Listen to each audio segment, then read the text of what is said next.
The night Daniel Hayes saved a stranger's life, he almost didn't go to dinner at all. He stood in front of the cracked mirror in his small apartment, adjusting a tie he rarely wore anymore. The fabric was slightly faded, like everything else he owned. Behind him, his 6-year-old daughter Lily sat cross-legged on the couch, watching him with wide, curious eyes. "Daddy," she asked softly, hugging her stuffed rabbit, "are you nervous?" Daniel forced a smile. "A little. It's been a long time since I went somewhere fancy." "Will there be cake?" He chuckled. "Probably. But I'm not going for cake." "Then why?" She tilted her head. He hesitated, then knelt in front of her. "Because sometimes, you have to try again. Even when life hasn't been easy." Lily studied his face like she always did, like she was searching for something deeper than words. Then she nodded. "Okay. But don't stay too late." "I won't," he promised, kissing her forehead. "Mrs. Khan next door will keep an eye on you." As he stepped out into the cool evening, Daniel didn't know that by the end of the night, everything he thought he understood about luck, kindness, and second chances would change forever. The restaurant was far nicer than anywhere Daniel had been in years. Soft golden lights glowed overhead, reflecting off polished glasses and quiet conversations.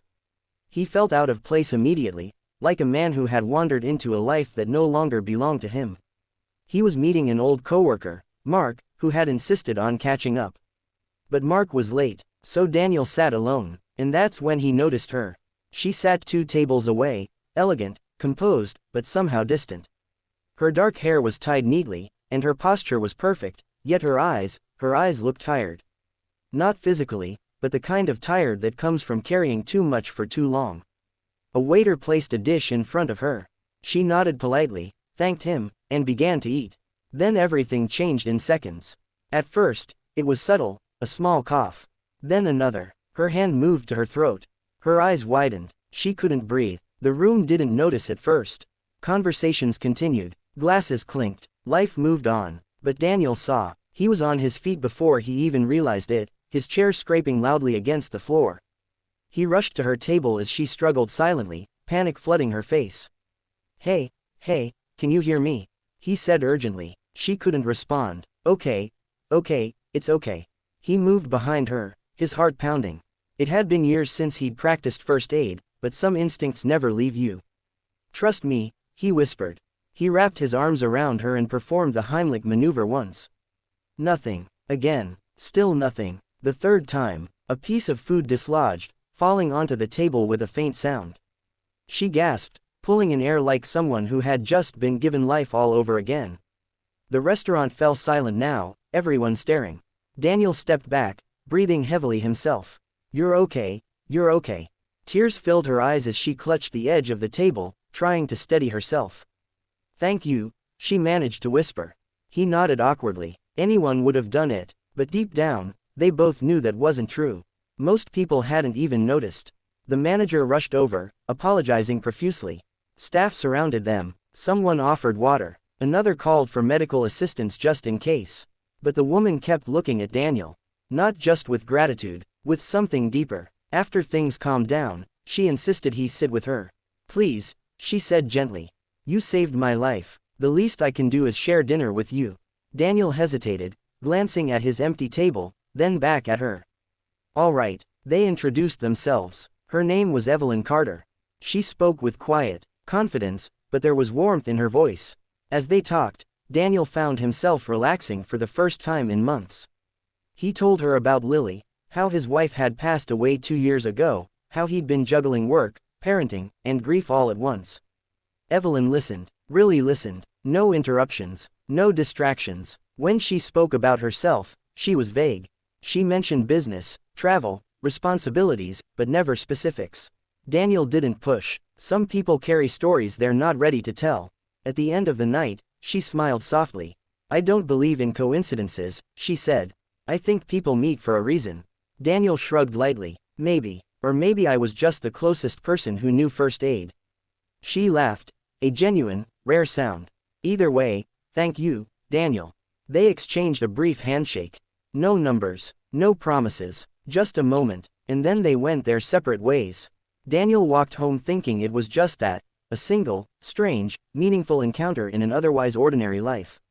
He was wrong. 3 days later, there was a knock on his door. It was early, too early for visitors. Lily was still eating breakfast, her feet swinging beneath the chair. "I'll get it," Daniel said. When he opened the door, he froze. A man stood outside in a perfectly tailored suit. Behind him, parked along the narrow street, was a sleek black luxury car that didn't belong anywhere near Daniel's modest apartment building. The man nodded politely. "Mr. Daniel Hayes." "Yes, my name is Robert. I'm here on behalf of Ms. Evelyn Carter." Daniel blinked. "Evelyn." Before he could respond, Robert stepped aside slightly. "And I've been instructed to personally thank you." Daniel's heart skipped. "For what?" he asked, though he already knew. "For saving her life." Lily peeked from behind Daniel's leg. "Daddy, who is it?" Robert noticed her and smiled warmly. "You must be Lily." She nodded shyly. Daniel frowned slightly. "How do you know her name?" Robert's expression remained calm. "Ms. Carter asked me to learn everything necessary." That didn't sit entirely right. "What exactly is this about?" Daniel asked, his tone guarded now. Robert reached into his jacket and pulled out a small envelope. "Ms. Carter would like to express her gratitude. Inside is a token of appreciation." Daniel didn't take it. "I didn't help her for money." "I understand," Robert said. "And she anticipated that. This isn't just about money." "Then what is it?" Robert hesitated, then spoke carefully. "Ms. Carter is not just a businesswoman, Mr. Hayes. She is one of the most influential people in the country. And she believes that when someone shows extraordinary kindness, it deserves to be returned." Daniel finally took the envelope, slowly. Inside was a check. The number made his breath catch. It was more money than he had seen in years, enough to change everything. His first instinct was to hand it back. "I can't accept this." Robert nodded, as if expecting that response. "Then don't think of it as payment," he said. "Think of it as an opportunity." "For what?" "To rebuild your life." Daniel looked at Lily, then back at the check. "Bills, rent, school, the constant stress of barely making ends meet. But still, it doesn't feel right." Robert studied him for a moment. Then he said something that changed everything. "Ms. Carter also requested something else." Daniel stiffened. "What?" "She would like to meet you again. Not as a formality, but personally." "Why?" Robert smiled faintly. "Because she hasn't stopped talking about you." That afternoon, Daniel found himself standing outside a building that looked more like a palace than an office. Glass walls, towering height, security everywhere. He almost turned back, but Lily squeezed his hand. "It's okay, Daddy," she said softly. "You're brave." He took a deep breath. Inside, everything was polished, perfect, intimidating. Until Evelyn walked in, but she didn't look intimidating now. She looked relieved. "Daniel," she said warmly. "Evelyn." She knelt down to Lily's level. "And you must be Lily." Lily nodded, clutching her rabbit. "Thank you for letting me borrow your dad the other night," Evelyn said with a gentle smile. Lily considered this seriously. "Okay, but don't take him too long next time." Evelyn laughed softly. Something shifted in the room. They sat and talked again, but this time, Evelyn didn't hold back. She told him everything. She was the CEO of a massive international company. She had wealth, power, influence, but almost no one she could trust. "Most people see what I have," she said quietly. "Not who I am." Daniel nodded slowly. "And you," she continued, "you didn't hesitate. You didn't ask who I was. You just helped. That's what anyone should do. But not everyone does." She leaned forward slightly. "I don't want to just thank you. I want to invest in you." Daniel frowned. "Invest? I've read about your past work," she said. "You were a project manager." "You were good." "Was," he corrected gently. "Still are," she replied firmly. "You just haven't had the chance." She placed a folder in front of him. Inside was a proposal. A job. Not just any job. A leadership position in a new division she was building. The salary alone was life-changing. Daniel stared at it, overwhelmed. I don't know what to say." "Say yes," Lily whispered. They both laughed, but Daniel's eyes were serious again. "Why me?" Evelyn didn't hesitate. "Because I trust you." There was a long silence. Then Daniel nodded slowly. "Okay." In the months that followed, everything changed, but not in the way Daniel feared. He didn't lose himself. He didn't become someone else. He simply grew. Lily had a better home, a better school, a brighter future. But more importantly, Daniel found something he thought he'd lost forever. Purpose. And Evelyn, she found something too, not in boardrooms or business deals. but in quiet dinners, shared laughter, and a little girl who reminded her what real life looked like.